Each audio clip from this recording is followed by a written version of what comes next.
Buonasera a tutti e benvenuti a questo special dedicato alla scomparsa del Papa Francesco. Abbiamo con noi Vito Sibilio che ci Buonasera.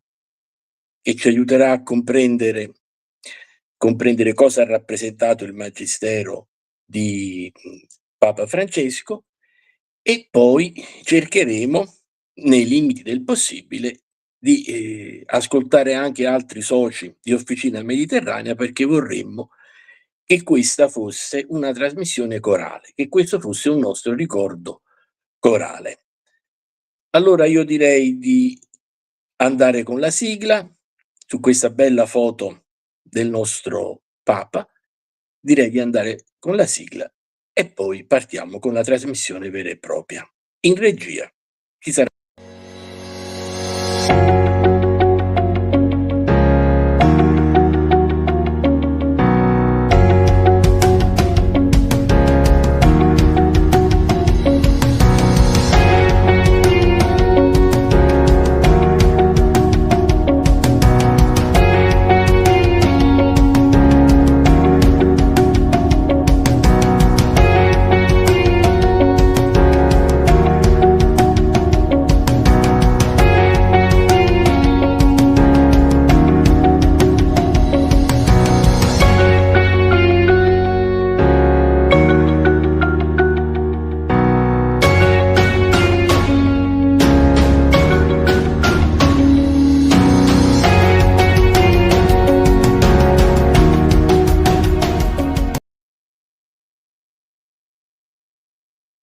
Con Vito abbiamo fatto tante interessanti trasmissioni sui papi del passato, coinvolgendo i nostri ascoltatori in maniera molto forte. E oggi ci tocca fare una trasmissione su un papa che è appena andato via.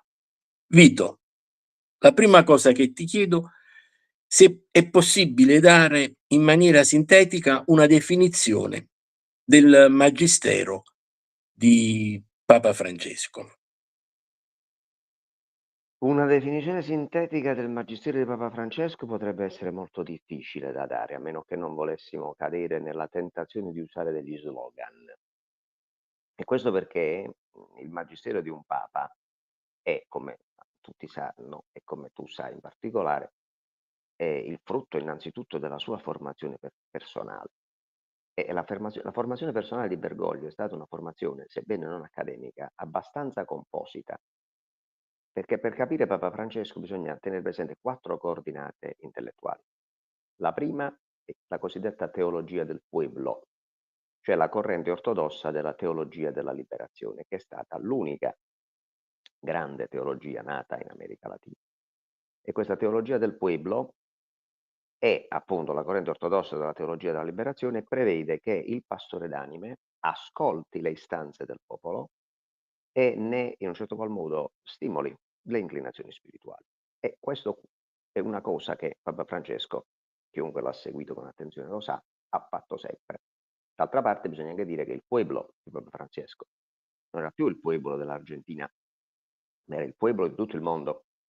E l'Europa, l'America settentrionale, l'Africa, l'Asia, l'America Latina sono molto diversi tra di loro, la religiosità è molto diversa, il modo di vivere la religione è diverso e quindi il Papa ha dovuto in un certo qual modo ascoltare istanze differenti e stimolare, per così dire, inclinazioni religiose diverse. Ed è la prima cosa che va compresa per poter rispondere alla tua domanda. Quindi ci arriviamo piano piano.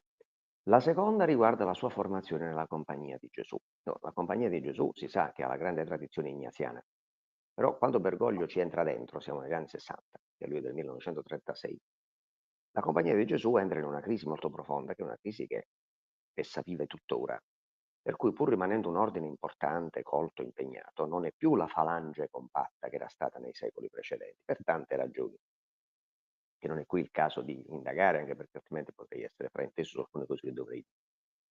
È la Compagnia di Gesù di padre Arrupe, di padre Pedro Arrupe, che è senz'altro anche egli una grande personalità, anche se molto controversa, che ha lasciato una forte impronta in Bergoglio il quale quindi dentro di sé ha portato anche le istanze di questa compagnia non più monolitica, ma aperta a tante di quelle suggestioni da poter essere persino contraddittoria, ed è la seconda cosa che bisogna tenere presente.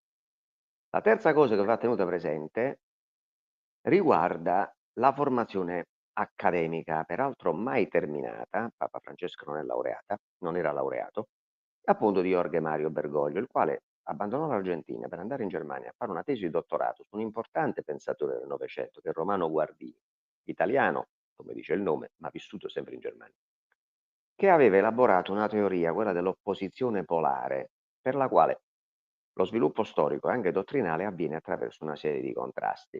Potremmo considerarlo, molto semplificando molto, una sorta di egelismo cristiano. Papa Francesco ha recepito questa istanza, l'ha recepita quasi letteralmente, senza rifinirne l'apprendimento nei modi propri dell'Accademia, e lo ha applicato, questo sistema dell'opposizione polare, per cui tutti quanti si saranno accorti che il Papa, invece che sopire i conflitti, quasi quasi li fomentava, sperando e credendo che attraverso i contrasti di più voci potessero uscire delle sintesi e dei risultati più duraturi. Ed è lo schema che egli ha seguito operativamente tutte le volte che ha dovuto scrivere di sua mano documenti di sintesi in seguito a riunioni di dibattimento come i sinodi dei vescovi, che sotto il suo pontificato sono sempre stati molto battagliati e diciamo rilevanti proprio per questo modo di procedere.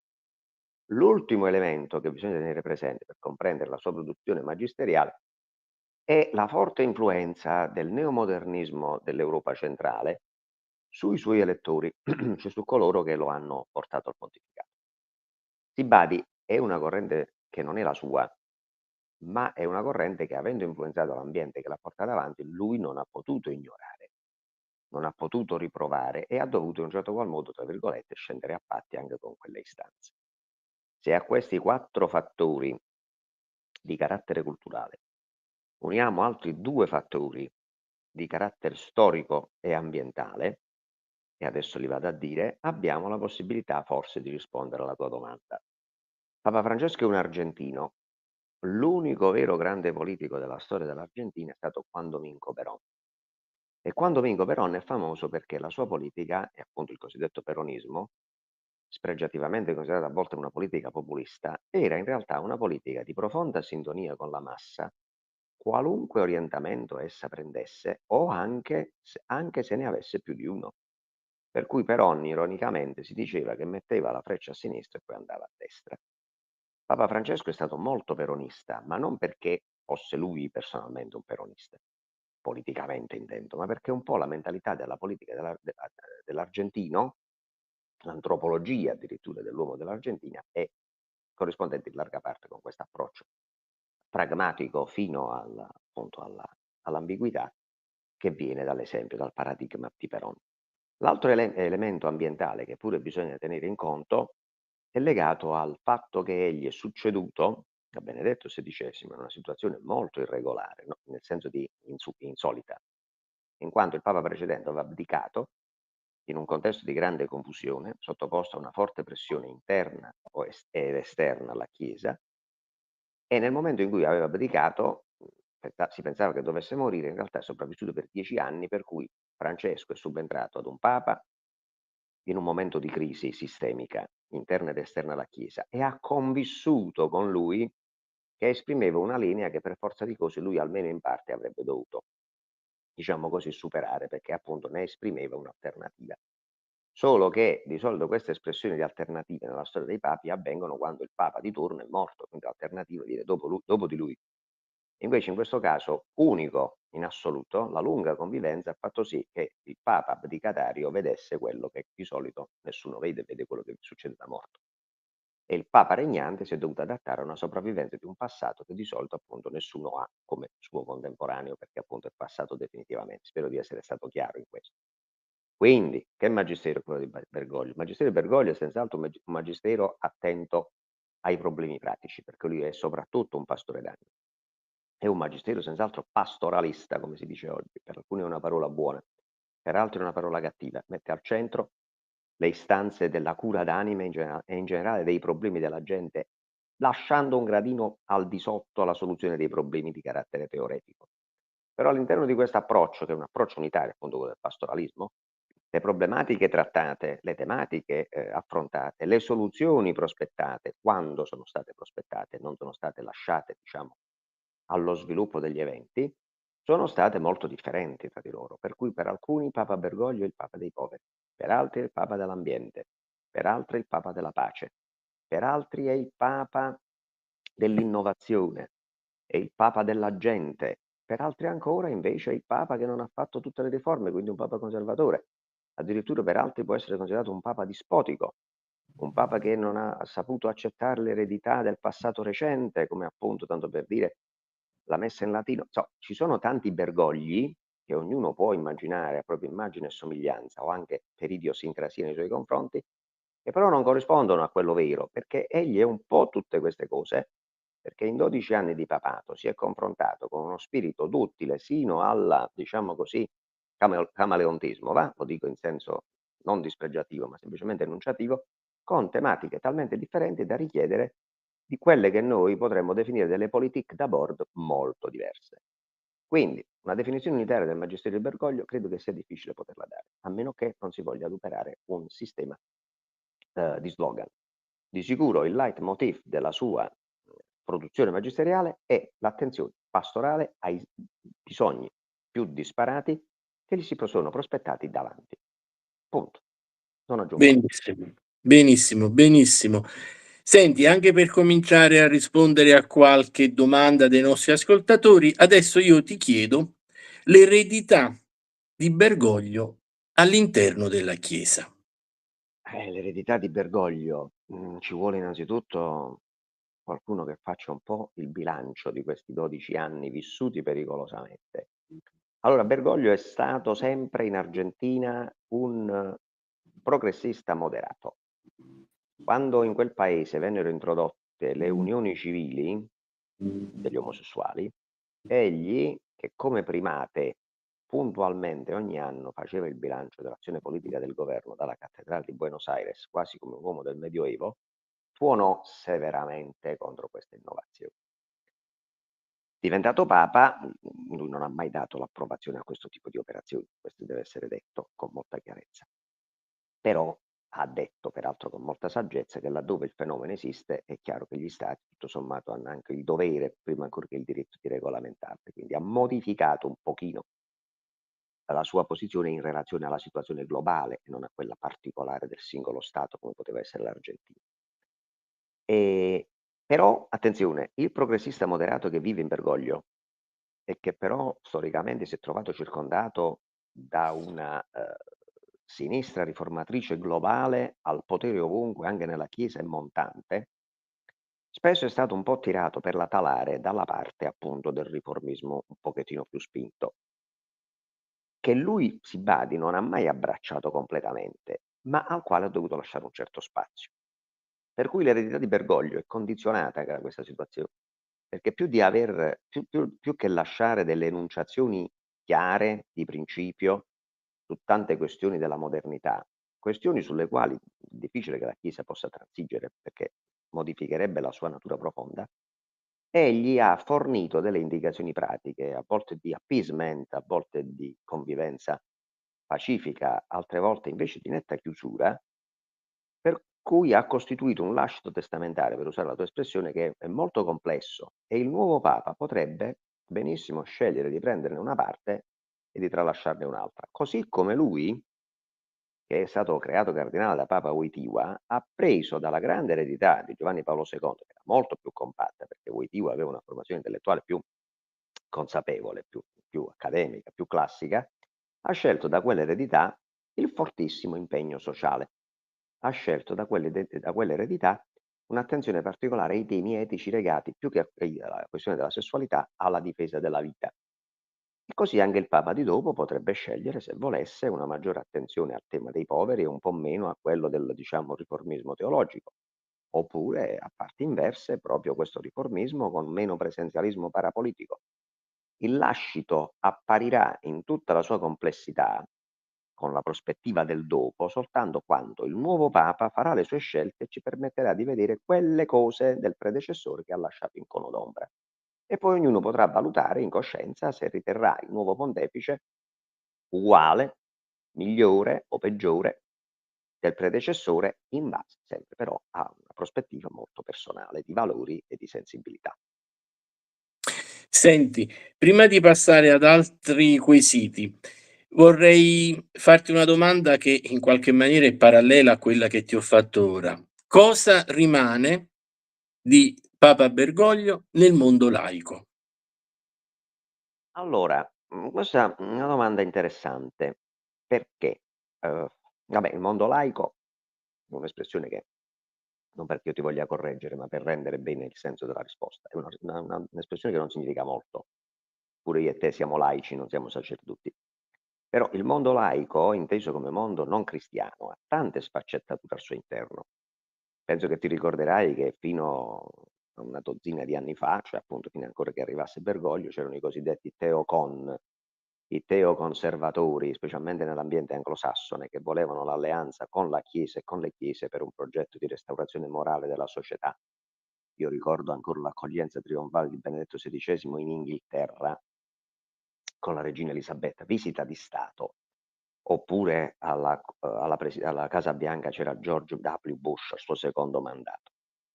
Ecco, loro erano appunto, espressione, di questo desiderio di avvicinamento alla Chiesa in questa prospettiva, ma anche quelli erano dei laici. I cosiddetti atei devoti li chiamavano in Italia, di solito erano alla corte di Berlusconi e riprendevano i valori della Chiesa declinandoli appunto in chiave razionale, immanente, potremmo dire kantiana. Oggi Papa Francesco, forse per reazione a quello che era accaduto prima, è stato il Papa della sinistra globale e per certi versi lo è stato scientemente, consapevolmente, come leader di un cattolicesimo, di un cristianesimo progressista, con tutti i limiti che possono avere queste etichette e soprattutto con tutti i limiti che possono avere questi movimenti, che ovviamente piaceva a tutti quelli che erano progressisti anche al di fuori dei confini della Chiesa. Sta avvenendo in queste ore ciò che è avvenuto negli ultimi anni, cioè quando a un certo punto certe ambiguità son venute meno e si è capito che il Papa, per quanto progressista, era sempre il Papa, cioè il capo della Chiesa cattolica, e alcune cose che diceva non potevano piacere a quelli che lo volevano a tutti i costi presentare come una loro bandiera, una loro icona, sta avvenendo quello appunto che è successo già negli ultimi anni, cioè che alcuni si stanno appropriando della sua memoria, presentandolo come un corifeo del loro gruppo e mettendo in ombra quello che invece a loro non piace. Quindi cosa rimane per Bergoglio da parte di Bergoglio nel mondo laico? In quella parte di mondo laico che appunto viene dalla sinistra globale e globalista, rimane ciò che a loro conviene vedere. Un papa che, secondo loro ha battuto i muri, e loro fisicamente pensano soprattutto ai muri del migrazionismo globale. Il papa ecologista, perché la sinistra globale è molto attenta a questi temi, che peraltro sono esistenti, io non dico che non esistono, ma per i quali essi prospettano delle soluzioni che sono quantomeno unilaterali, perché non necessariamente loro hanno ragione in tutto nelle soluzioni tecniche che prospettano. Però altri aspetti, adesso non faccio troppi esempi per non essere troppo lungo, del magistero bergogliano come una difesa accanita della vita nascente o della vita che è in declino, loro non la tengono in nessun conto. Oppure il Papa pacifista di cui oggi si tengono i peana, non è stato tenuto in conto in vita e non lo terranno in conto nemmeno in morte, perché oggi i partiti, parlo di partiti intesi come movimento di opinione, che a livello globale sono più ostinati nella prosecuzione dei conflitti periferici, quelli tra le sfere di influenza degli imperi, diciamo Ucraina, Palestina, eccetera, ci intendiamo, sono proprio quelli della sinistra globalista, ma Papa Francesco invece è stato molto netto nel condannare questi conflitti e ha fatto delle analisi degne di un grande analista politico quando ha detto che la vera radice della guerra in Ucraina era l'espansione della NATO verso est. Ed è stato molto coraggioso quando ha chiesto un'indagine sulla possibilità di un genocidio nella striscia di Gaza, indipendentemente se uno è d'accordo o meno sul fatto che ci sia veramente, il fatto che lui l'abbia chiesto è molto significativo. Quindi quella parte del mondo laico potrebbe essere tentata di scegliere ciò che le conviene, anzi sta già avvenendo. La cosa che sarebbe sacrosanta è che l'altra parte del mondo laico, cioè i conservatori, come li vogliamo chiamare, quelli che insomma non fanno parte della sinistra globalista, ma sono altro, potrebbero impossessarsi di ciò che questi incautamente verrebbero a scartare.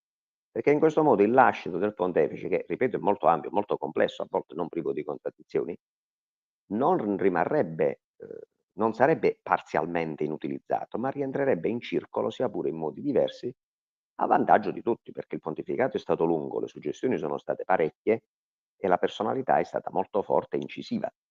Per cui è bene non buttar via nulla, ecco, adesso che lui non c'è più a difendere l'unità del suo pensiero. Ottimo. Senti, per quello che è possibile, so benissimo che anche questa domanda è molto complessa. Cosa c'è da aspettarsi ora?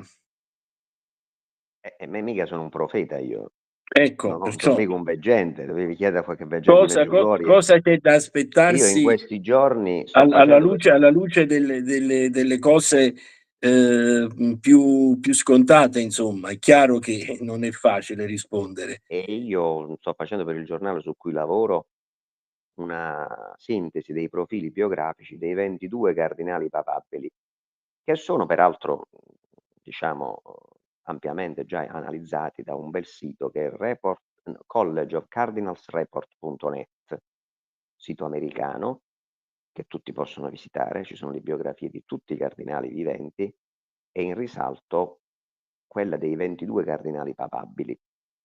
Ora, è chiaro che io adesso non posso snocciolare qui i 22 nomi, anche perché non l'ho nemmeno finita, quindi alcuni non li conosco ancora, li sto studiando. Però e cosa può succedere, rispondo alla tua domanda.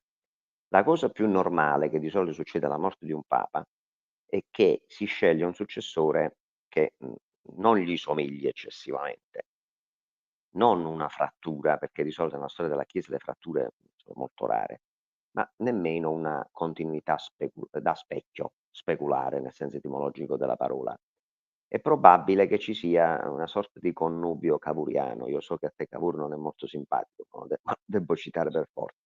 Cioè che ci sia una convergenza al centro di tutti quelli che sono o conservatori moderati o riformisti moderati, perché in questo Sacro Collegio che Papa Francesco ha rimodellato a sua immagine, per cui su 135 lettori credo che 100 siano stati creati da lui cardinali, non vi è, come si può invece credere, una uniformità di valutazione, perché il Papa ha scelto cardinali anche molto diversi tra di loro.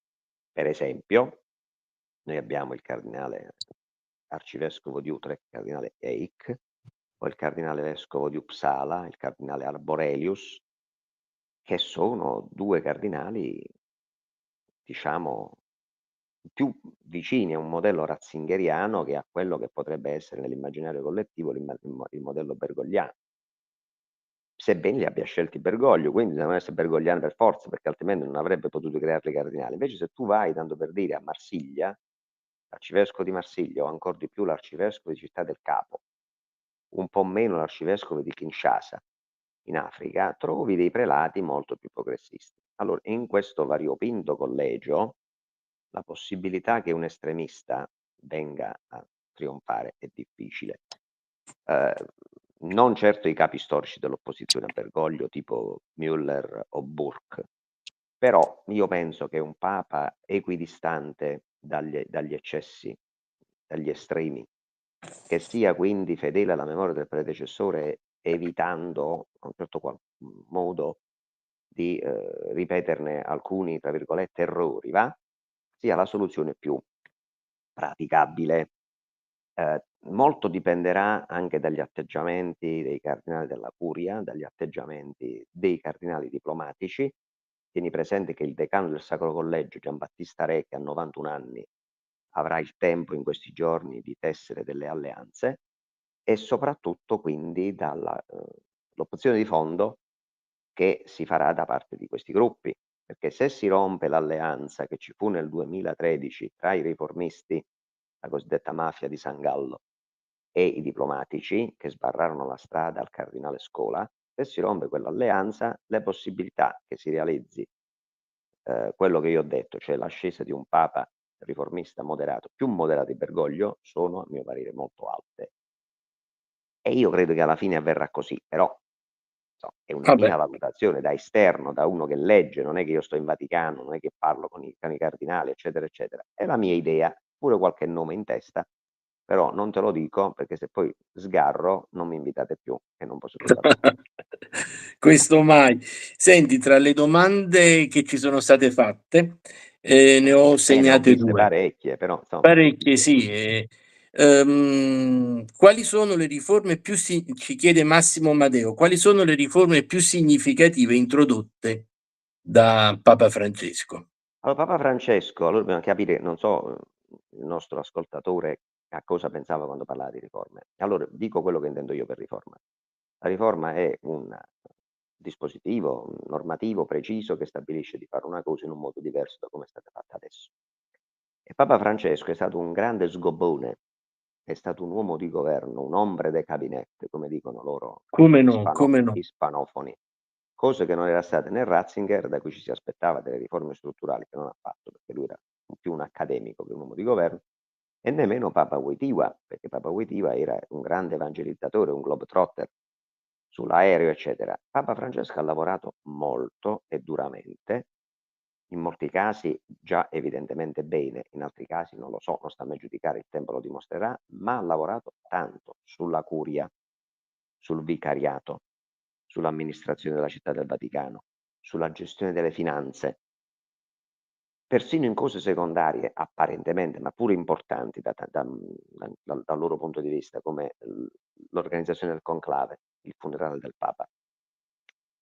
Ha promulgato tante di quelle nuove leggi, di solito sotto forma di motu proprio, cioè senza dover consultare i cardinali, perché in quel caso si fa una bolla, che il diritto canonico, che oggi viene studiato dai sacerdoti, comprende le norme del diritto propriamente detto, del codice, e le appendici costituite da questi motu proprio fatte dal Papa.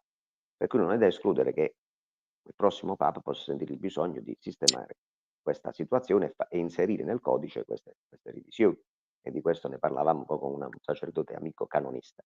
Le riforme sono state tante, in tanti campi, sul momento farei anche difficoltà un pochino a elencarle, a focalizzarle. Se poi però, attenzione, ci riferiamo, che è meglio non evitare i temi controversi, alle riforme di tipo pastorale, tipo la possibilità di dare la comunione ai divorziati e risposati, le controversie e benedizioni alle coppie omosessuali. Allora lì la valutazione diventa molto diversa, sia perché volutamente si è rimasti nel vago, nella speranza di fare quella sintesi guardiniana di cui ho parlato prima, che però non c'è stata. Da questo punto di vista c'è stato un fallimento, perché non si è capito in che direzione si deve andare. Per cui oggi nella Chiesa, in questo campo, ognuno fa quello che vuole, sia perché questo tipo di discorso, questo non posso esimermi dalla mia personale sensibilità, questo tipo di discorso, essendo legato a principi dottrinali, non può essere trattato soltanto in modo pastorale, ha bisogno di una riflessione profonda e all'occorrenza anche del coraggio di dire qualche no. Che invece non è una parolina che sotto questo pontificato è stata proferita con tanta frequenza, per cui è probabile che anche il Papa di dopo debba essere anzi è sicuro, debba essere molto più chiaro e dire no in certi casi e sì negli altri, proprio per evitare appunto che la Chiesa, che è un corpo unitario, alla fine diventi un'armata Brancaleone. Questo per quanto riguarda le riforme, almeno sinteticamente. Benissimo. Senti, tra le altre domande, sinteticamente, quali sono stati i principali aspetti di, rottura con il precedente magistero? Ma, rottura formale, contrariamente a quello che si pensi, non ce n'è. Mh, Non è che Benedetto ha detto una cosa e Francesco ha detto un'altra, no. La rottura sta più nel metodo, perché, Ratzinger e Wojtyła e Montini prima erano soliti impostare le problematiche prima da un punto di vista teorico per poi dedurne i principi pratici. L'esempio di scuola è quello dell'Umane Vitae, la famosa enciclica con cui Paolo VI proibì l'uso della contraccezione artificiale, nonostante la commissione di studi che lui aveva creato aveva esposto o gli aveva consigliato una moderata approvazione. E lo fece perché la Chiesa aveva sempre rifiutato ogni forma di contraccezione artificiale, anche se ovviamente prima della pillola e prima del preservativo praticamente non c'era nulla, ma soprattutto lo fece perché rimase fedele al principio che era stato codificato da San Tommaso, ma esisteva anche prima, per cui un atto umano è morale quando raggiunge il suo compimento. E siccome nell'atto sessuale c'è la possibilità della riproduzione, impedirlo scientemente costituisce una colpa perché è una deroga a una norma che è stata data da Dio attraverso la legge di natura. Ora, Papa Bergoglio non partiva dalle definizioni teoretiche per poi enunciare il principio pratico, ma faceva il contrario, perché essendo soprattutto un pastore d'animo, lui si poneva soprattutto i problemi di carattere pratico. Però, siccome il metodo a ritroso non lo poteva compiere, perché non poteva modificare la teoria sulla base della prassi, cosa faceva lui? O cosa facevano soprattutto i teologi della sua corte? Si facevano ispirare da un certo soggettivismo etico, cioè la valutazione caso per caso, il discernimento della coscienza, la consapevolezza che la norma non può essere applicata sempre e comunque da tutti in ogni circostanza, che poi sono concetti dell'arsenale della teologia morale dei Gesuiti, ma sono vecchi, di secoli, risalgono alla Controriforma, anche se in questo ultimo periodo, sotto questo pontificato, sono stati forse un pochettino troppo allargati per rispondere a tutta una serie di istanze piuttosto imbarazzanti per gli uomini di chiesa. Quindi la discontinuità sta spesso nel metodo, anche se, attenzione, questo metodo, così come io l'ho enunciato, non è che viene codificato nei testi del Magistero Pontificio, no, non avviene nemmeno questo. È proprio un atteggiamento mentale che fa sì che una lettura di un'enciclica del Papa o di un'esortazione apostolica del Papa Francesco sia diversa rispetto a quelle dei documenti analoghi di pontefici precedenti, perché si vede che differente è la politique d'abord, va? Diciamo così, è l'approccio alla problematica, che poi è la ragione per cui alla fine il Papa diceva delle cose che potevano piacere a tutti, anche se magari poi ognuno ci poteva mettere un significato che il Papa non aveva mai pensato di metterci. Quindi questa sicuramente è una discontinuità. Poi naturalmente se vogliamo andare più nel concreto, un tema che sicuramente è stato sviluppato organicamente ed esplicitamente sotto di lui in modo più radicale rispetto a quello dei predecessori è il tema dell'attenzione ai diritti di coloro che migrano, è stato oggetto ovviamente di molte polemiche.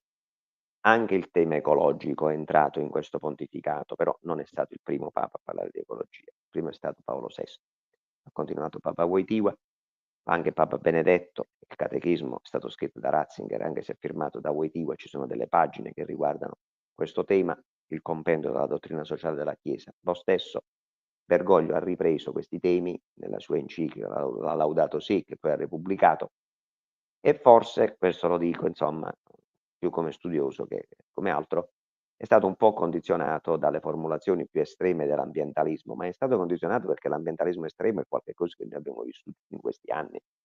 Alcune formule sono state veramente esorbitanti, adesso c'è un certo reflusso e come tutti gli atti di magistero, anche quelli di Bergoglio sono condizionati dall'epoca in cui si trovava. In questo è stato, diciamo, molto chiaro, probabilmente qualcosa già è invecchiato perché diverse sono nei tempi recentissimi alcune acquisizioni scientifiche. Spero di essere stato chiaro anche in questa risposta. Sì, chiarissimo.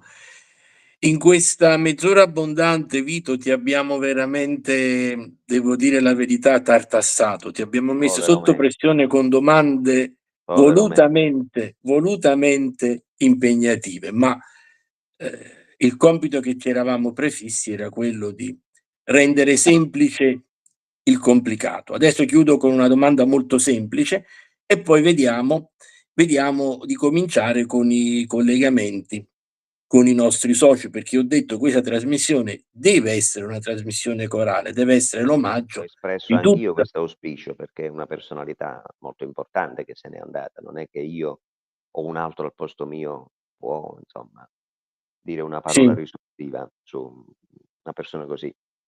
sì, sono d'accordo. Senti, l'ultima domanda semplicissima: come valuti il suo stile comunicativo? Allora io, quando ho letto la sua biografia di Austen Ivereigh, se non ricordo male, ehm, di cui, purtroppo lo dico perché siamo in diretta, non mi ricordo il titolo della biografia, però l'ho letta molto attentamente, è un volumone che ho comprato in formato elettronico. Ho scoperto che lui in Argentina era molto più ritroso e molto più scontroso. Ehm Per cui è sicuramente una cosa molto positiva che lui ha fatto, cioè quella di adattarsi all'uso dei media, che bisogna riconoscere ha padroneggiato con grande abilità, perché la sua capacità comunicativa, la sua immediatezza erano senz'altro al di sopra di ogni discussione, cioè nessuno li può mettere in dubbio. Credo che sia stata una persona molto empatica. Era difficile trovarla antipatico nei modi, nel modo di essere. Una persona anche socievole, abbastanza affabile, eccetera. Quindi i media li ha usati molto, li ha usati bene, forse li ha usati pure un pochino troppo, ma perché io sono contrario alla sovraesposizione mediatica dei papi che è iniziata con Giovanni Paolo II. Perché? Questa è la mia idea, m'hai chiesto, m'hai fatto la domanda, io ti dico quello che penso. La sacralità della funzione di un capo religioso esige anche qualche zona d'ombra.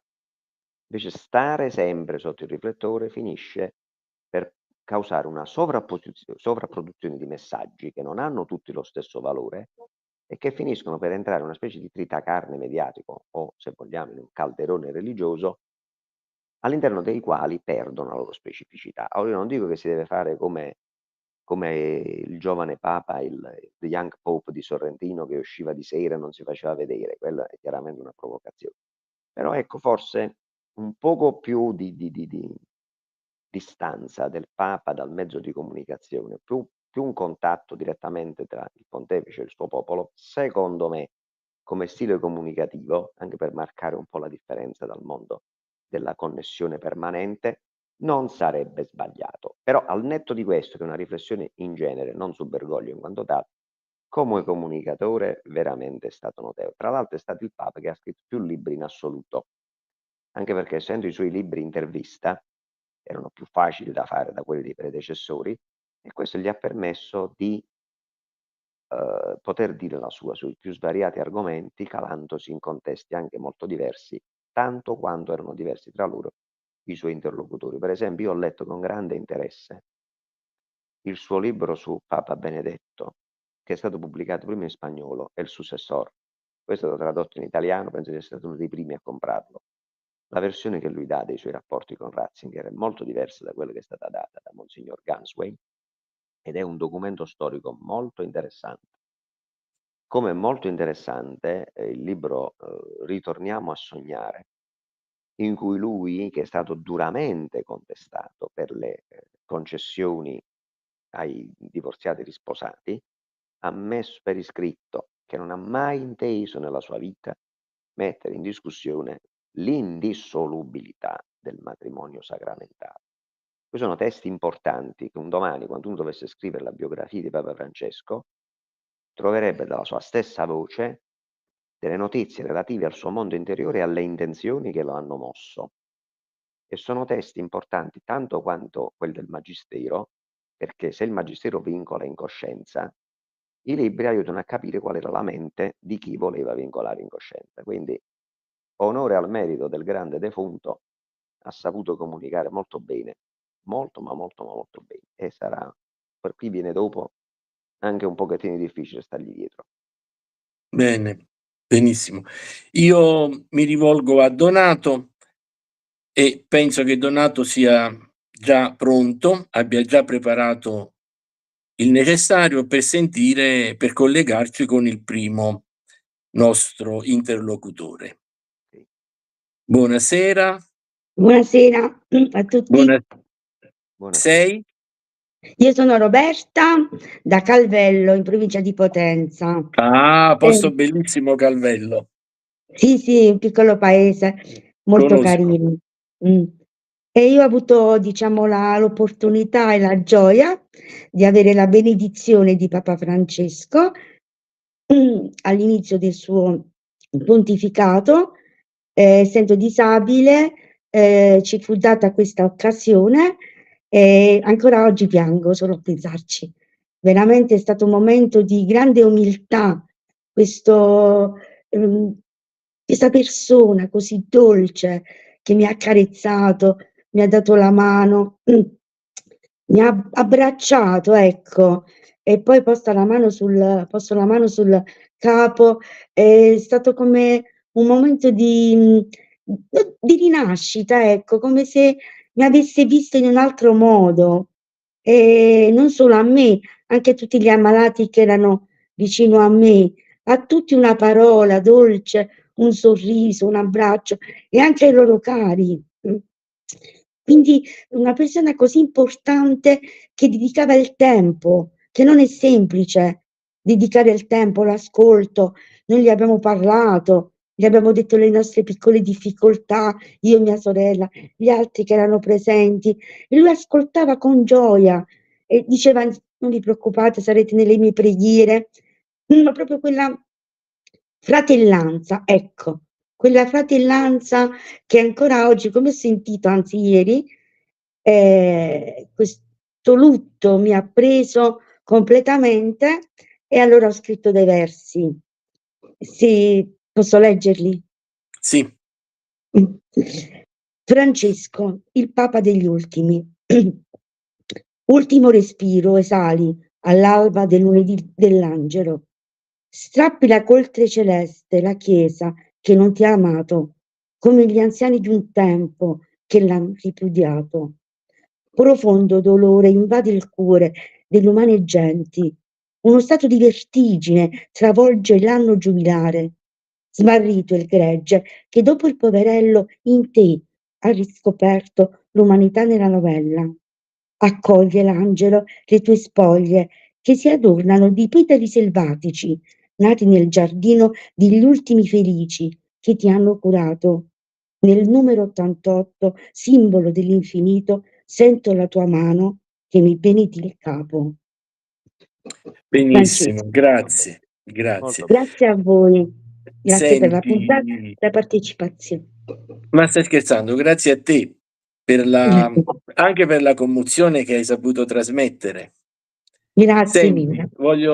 colgo l'occasione del tuo intervento per rivolgermi nuovamente a Vito. La nostra amica ha messo in luce un aspetto fondamentale della personalità di Vero, Papa Francesco. l'ho pensato Ovviamente anch'io. noi nei 30-40 minuti a disposizione non potevamo parlare di tutto. Però c'è questo aspetto, questa cosa che è proprio evidente, è una sua grandissima umiltà. Ma, lui aveva a volte delle espressioni molto felici, bisogna dire la verità, e quando parlava delle periferie esistenziali, sono legate al Sì, dolore della vita, legate a condizioni personali, sociali, eccetera. E la sincerità di questo interesse è al di fuori di ogni dubbio. E il fatto di aver messo al centro di tanta riflessione umana e cristiana proprio questa tematica in tutti gli aspetti sfaccettati che la comprendono è un grande merito del pastore d'anime, che rimane ovviamente come eredità non soltanto per chi viene dopo come papa, ma anche come modello per chi fa, tra virgolette, questo mestiere, che mestiere non è, e che quindi non può essere improvvisato. Per cui ecco perché io dicevo prima, ridurre tutto a qualche parola, a qualche analisi, insomma, è riduttivo, è impossibile, ma è una grande eredità per ogni cristiano e per ogni uomo di buona volontà.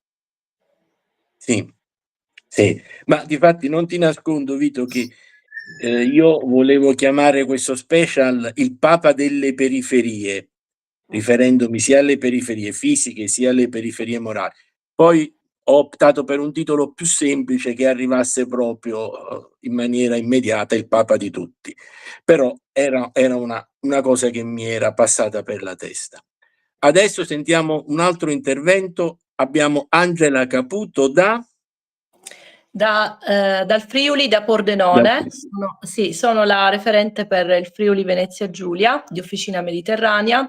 Vi ringrazio per avermi ospitata e vorrei appunto parlare di Francesco per il suo impegno a favore dell'ambiente, in quanto è stato il primo papa ad aver scritto nel 2016 un'enciclica dal titolo Laudato Si. Questa enciclica si prende spunto dal Cantico delle creature di San Francesco d'Assisi, che poi tra l'altro è stato il primo testo ufficiale della letteratura italiana.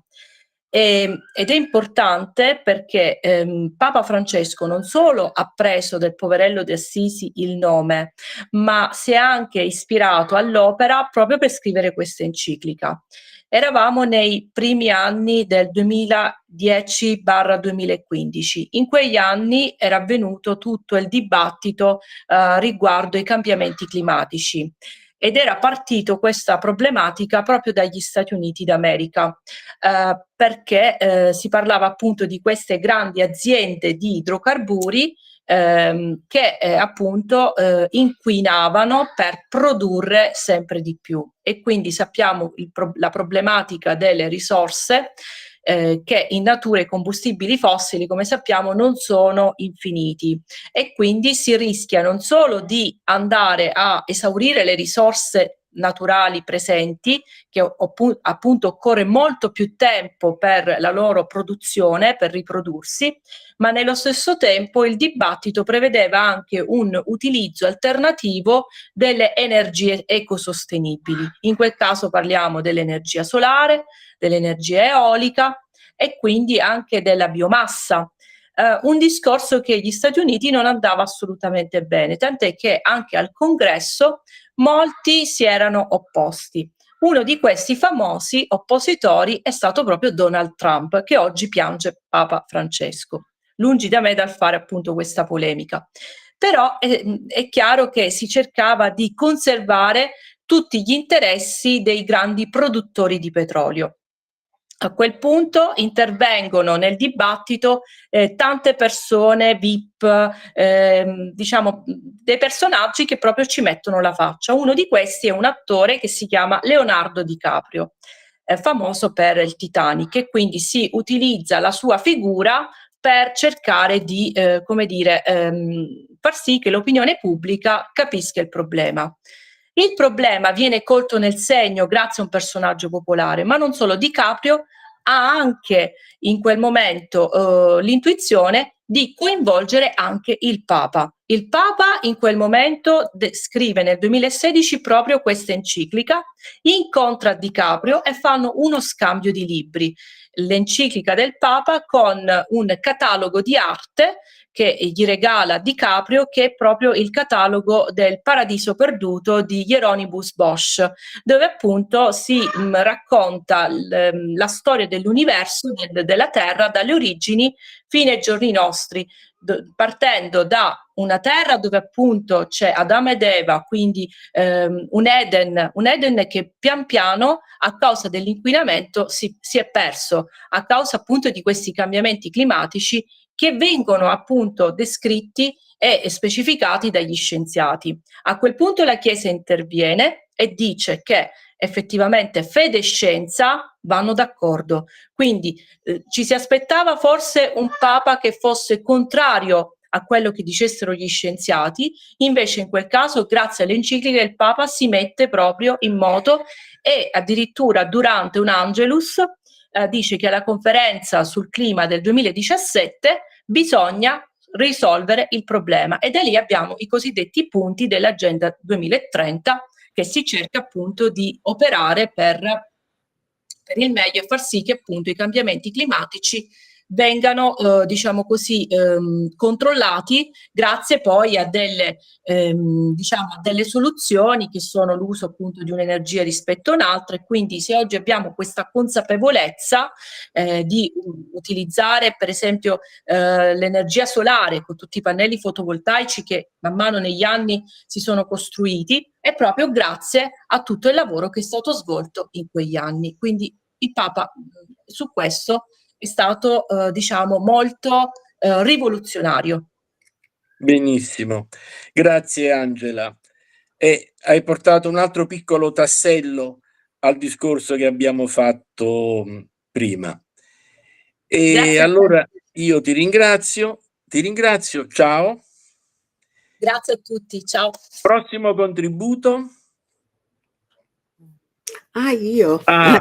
Buonasera, pensavo di essere la quarta o la quinta, adesso non mi ricordo più. Buonasera, sono Cristina Tundo, faccio parte del direttivo.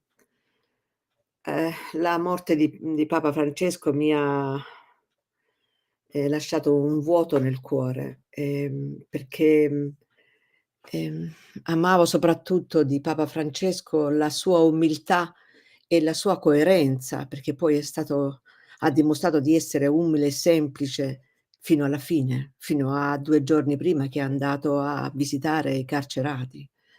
E questa attenzione costante verso gli ultimi, si diceva prima il Papa delle periferie, ma insomma ha avuto tanti di quegli appellativi, compreso anche questo che è rivolto soprattutto verso l'ambiente, ma, per l'ambiente diceva soprattutto che la terra, e oggi è la giornata mondiale della terra, la distruzione della terra la pagheranno soprattutto i poveri, e quindi il suo pensiero era esclusivamente e soprattutto questo. Siccome sappiamo che i ricchi sono pochissimi e sono molto ricchi, è sempre stato così, anche ai tempi di Gesù si diceva che c'erano pochi ricchi e tantissimi poveri. Comunque questo divario ancora oggi, ogni volta si sente dire che si allarga sempre di più, sempre pochi ricchissimi e molti poveri.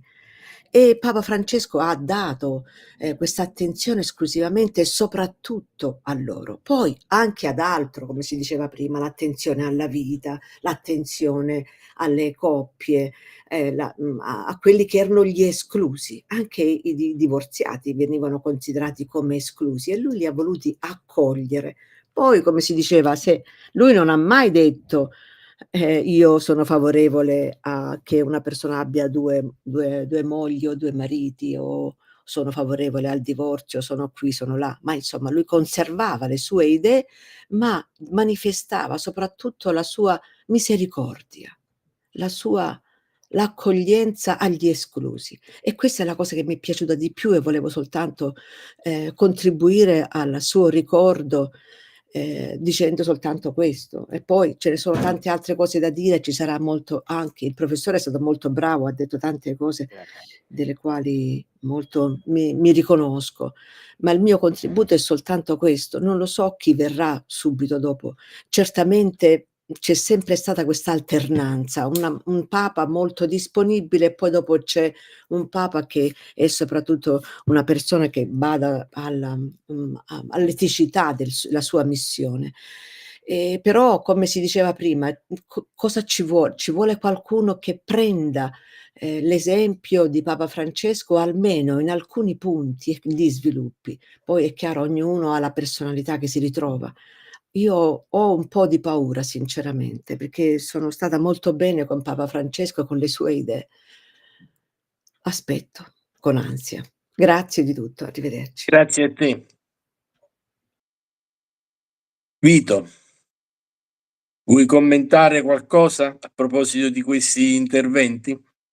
No, io su quello che dovevo dire molto brevemente sul magistero ecologico l'ho detto prima, anche perché l'ecologia è un tema a parte rispetto al magistero, cioè viene prima, quindi il dibattito sull'ecologia è un dibattito a sé, in cui il Papa ha messo la sua voce, che ovviamente è la voce di un uomo che parla in una certa epoca in cui dominano certe idee, quindi non aggiungo altro perché usciremmo fuori dal seminato. E le cose che sono state dette poi nell'ultimo collegamento sono, diciamo così, un elogio morale del defunto, quindi è chiaro che c'è poco da aggiungere, anche se io non sono preoccupato per il futuro, Sì, onestamente, perché specialmente in questi giorni che faccio ricerca su questi profili cardinalizi, ci sono veramente delle belle figure che noi molte volte in Italia non conosciamo. La Chiesa italiana è stata molto penalizzata nelle scelte dei cardinali. Questa non è stata una cosa molto carina che ci ha fatto il Papa De Fusto, che non aveva un grande amore per la Chiesa italiana. Però in compenso ha pescato tanti cardinali dalle periferie, che sono veramente delle personalità ammirevoli. Quindi non sono tanto spaventato. sì. Difatti questo era il tipo di commento che io ti chiedevo. Va bene, Dobbiamo essere spaventati o meno? Io penso per me proprio di no. no. Poi No, si può mai no, sapere. perché Papa Francesco ha preparato bene anche il Non dopo. si può mai sapere, però per me si può Vabbè, essere moderatamente ottimisti. Io poi c'ho sempre il mio nome in mente, quello che non ti dico. sì. Prossimo contributo. Chi c'è? Buonasera N e buonasera anche al tuo collaboratore. Ah, ciao. Ciao Anne. Allora, il mio sarà una breve sintesi, sono già stato deriso su Facebook per via delle mie frasi più gnostiche ed esoteriche, ma è così, bisogna accettare quel che c'è. Allora, il titolo è il Gandhi del cristianesimo, George Mario Bergoglio. Un papa a fianco degli migranti, a favore dell'immigrazione e dell'accoglienza, un papa ambientalista, ecologista, animalista, femminista, rurale, un papa a favore dei matrimoni omosessuali e in difesa dei omosessuali e transessuali e degli ultimi, degli ammalati, dei diversamente abili, dei poveri, colui che seppe unire tradizione cristiana con umanesimo terreno, pacifista e aperto al dialogo, alla conoscenza, alle tradizioni diverse, colui che si distinse dagli altri papi, il papa dell'altruismo, Papa Bergoglio. Grazie, grazie, Saluti. grazie tante. Un abbraccio con affetto. Bravo, bravo, bravo, grazie.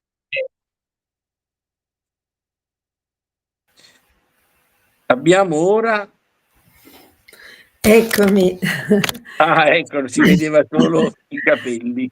Sì, sì, ho dovuto spostare qua la visione. Scusate la voce, ma siccome oggi dovevo leggere, naturalmente la voce si è abbassata. Comunque complimenti, perché effettivamente tante cose sono state dette e hanno fatto bene, no? Hanno fatto bene al cuore, sapere, ricordare.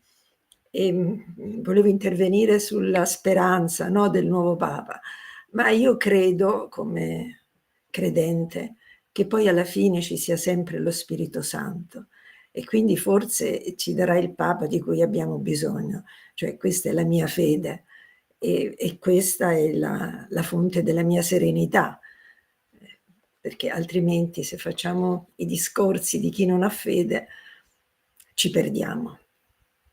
Io ho scritto un breve pensiero perché il Papa avevo in comune con il Papa l'amore per la poesia, allora ho preferito scrivere in maniera non poetica quello che è stato il mio pensiero.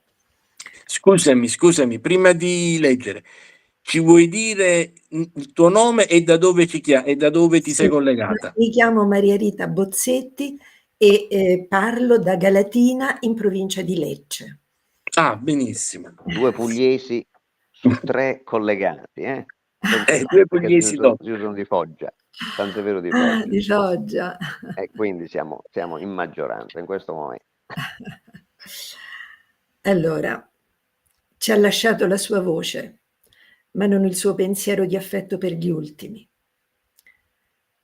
Le sue parole, che si sono rincorse negli anni ponendo sempre l'accento sulla frangia debole e povera della Chiesa, non saranno azzittite dal suo silenzio, ma diventeranno un eco che amplierà la sua voce, che chiede amore per chi è nulla. E qualunque sia la causa di tale nullità, essa va compresa, accettata e condivisa, perché nessuno resti sulla soglia di una cattedrale e abbia paura di entrare solo perché altro nel suo aspetto esteriore e interiore. Papa Francesco, nell'ultima visita di Pasqua ai carcerati di Regina Celis, ha sottolineato come la diversità di sorte non ci deve inorgoglire davanti a chi deve scontare una pena. Infatti lui ha detto, no, al microfono, perché io sì e loro no. Quindi questa differenza, no? Occorre stare loro accanto per dare coraggio e speranza nell'affrontare una vita difficile. Quindi un capovolgimento, siamo tutti sulla via della misericordia. Egli ha amato molto Santa Teresa di Lisieux, perché è una santa che ha portato una teologia innovativa, la teologia dell'amore, scienza amoris, e quindi una santa per questo amata molto dal popolo.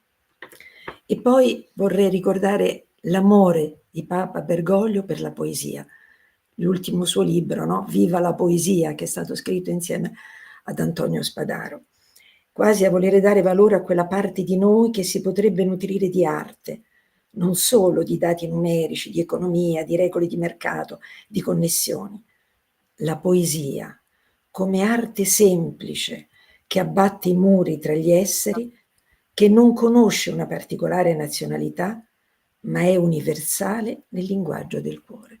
Ecco, io con questo penso di avere detto quello che più mi ha colpito della figura di questo Papa, perché nella sua umiltà poi ha preso proprio delle posizioni molto forti, e io l'ho ammirato moltissimo.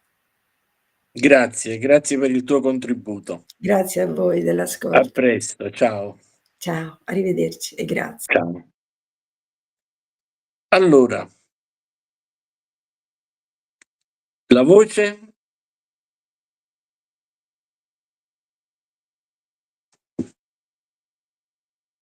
Ci sei? La voce non arriva, la voce non arriva. Ma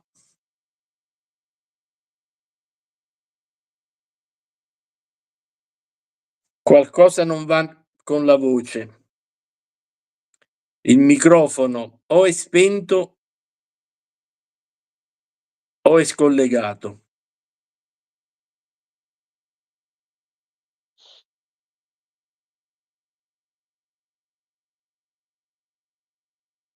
Chiedo a Donato che cosa si può fare.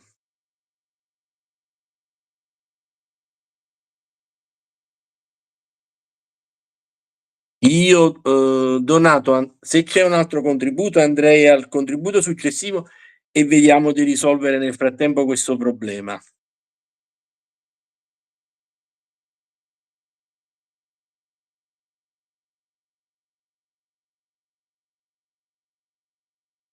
I problemi tecnici. Donato.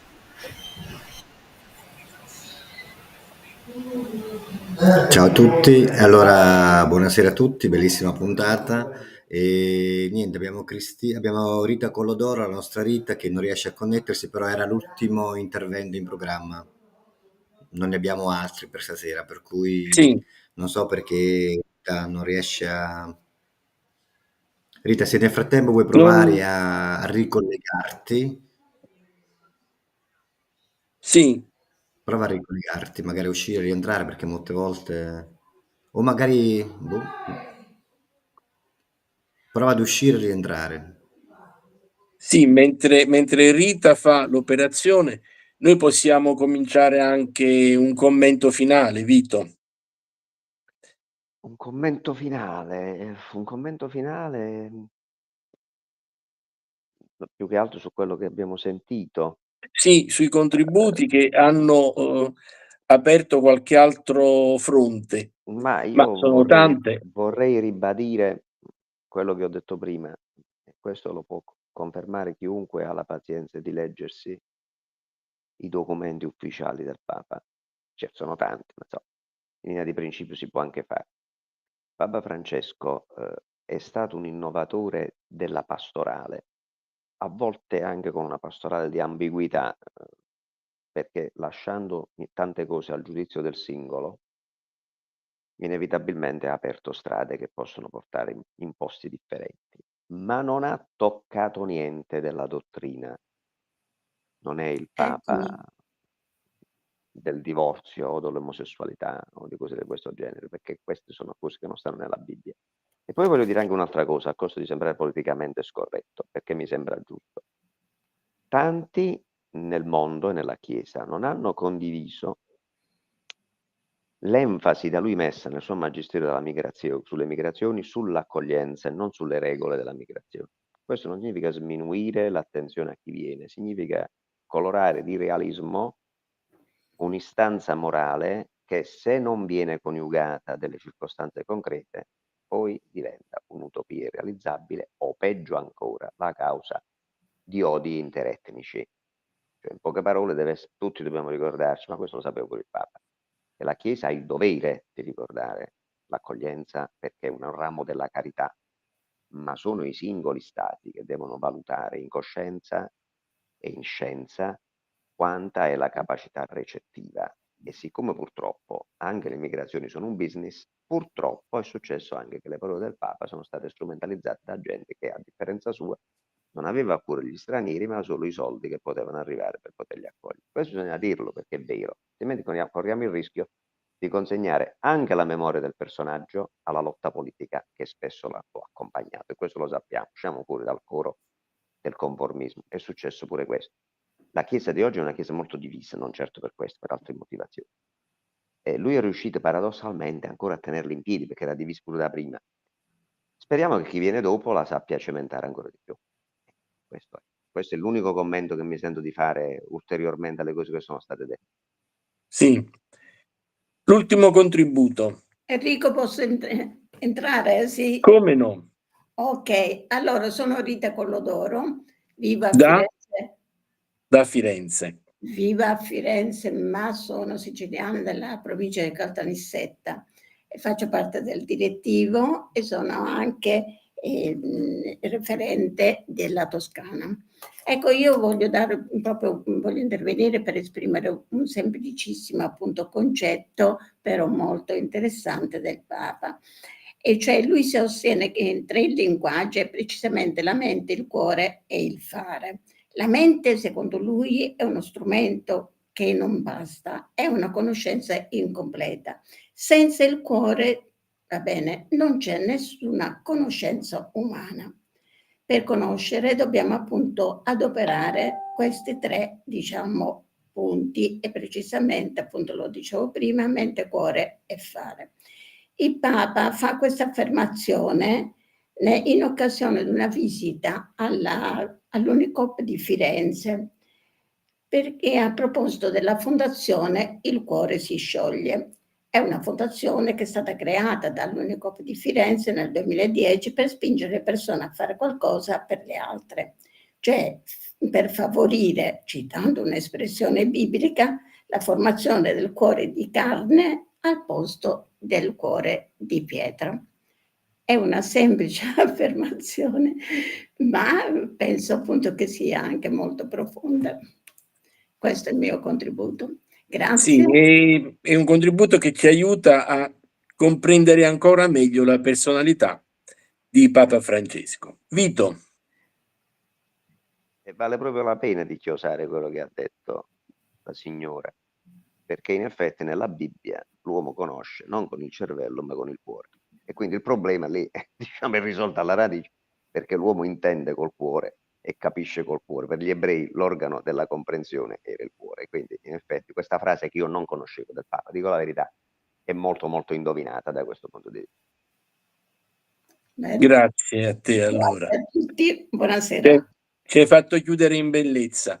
Vito, tante cose, tanti punti non li abbiamo toccati, non abbiamo parlato della gioventù, di Padre Bergoglio, non abbiamo parlato di tante cose, ma credo che chi ci ha seguito è riuscito ad avere alla fine della nostra trasmissione un'idea completa Una di cosa questo voglio dire sulla nostro... gioventù, se mi dai proprio 30 secondi. Sì, come no, Quando certo. parlavamo, questa non è stata una trasmissione che voleva, diciamo, fare la biografia del Papa, è stata una chiacchierata, una valutazione a cadavere Sì. caldo, anche se Augusto cadavere. Qualcuno ha detto i rapporti, quali sono stati tra il Papa e la dittatura dei militari in Argentina. Voglio ricordare a tutti gli ascoltatori che non esiste nessun elemento per ritenere che Papa Bergoglio sia stato vicino alla dittatura dei militari in Argentina, anche se questa cosa ogni tanto viene ripresa. Papa Bergoglio, quando era provinciale dei Gesuiti, raccomandava, come era giusto che facesse, ai suoi sacerdoti più esposti, di non correre rischi inutili, e lui ha dovuto faticare non poco per liberarne 2 dalle mani della polizia politica che li torturava. Basta, se questo significa essere complici di una dittatura, allora vuol dire che ci vuole una vocazione al martirio, però facendo versare il sangue agli altri. Purtroppo questa è una cosa che vedo, leggo molto spesso anche sui social, il Papa, la dittatura non è andata in Argentina, non c'è niente di vero su questo. Papa E Francesco non aveva io, niente a che fare con la dittatura argentina, anche se ovviamente, essendo un sacerdote, meno male, non ha mai preso il fucile per sparare e fare la guerra civile, e ci mancava. Insomma, voglio dire. Se non comunque fosse per fare un bravo confermo pienamente le parole di Vito, e quindi ringrazio tutti quelli che ci hanno seguito, ringrazio i contributi che devo dire sono stati veramente uno più sentito dell'altro e hanno dato molto a questa trasmissione, hanno arricchito la nostra trasmissione, vero Vito? Sicuramente, Sì, sì, sicuramente. sì. Io stesso ho sentito cose che non sapevo e Bravi. poi sono, diciamo, preludio anche a ulteriori tavole rotonde che tutti possono fare o possiamo fare. Tanto di Allora io Bergoglio ti si parlerà per secoli ancora, eh. sì, Noi sì, non ci sicuramente. saremo più, ma se ne parlerà ancora molto. Sicuramente, sicuramente. Io saluterei Vito, saluterei i nostri ascoltatori, ringrazio ovviamente Donato che ci ha seguito in regia, ringrazio tutti i soci che hanno dato i loro contributi, anche se non ricordo tutti i loro nomi, quindi li ringrazio complessivamente. Lascio a te l'ultimo saluto. Ma l'ultimo saluto è quello che con deferenza, con rispetto, tutti quanti rivolgiamo alla memoria di un pontefice che è sicuramente stato un papa importante della storia della Chiesa, un protagonista notevole del nostro tempo, senz'altro discusso, ma proprio perché è importante e quindi bisognoso di essere compreso. Sicuramente la sua eredità apparirà sempre più chiara e sempre più, diciamo così, utile proprio nello scorrere degli anni, dei decenni e, come ho detto prima, persino dei secoli. Allora, appuntamento alla prossima puntata. Buonasera a tutti. Sigla.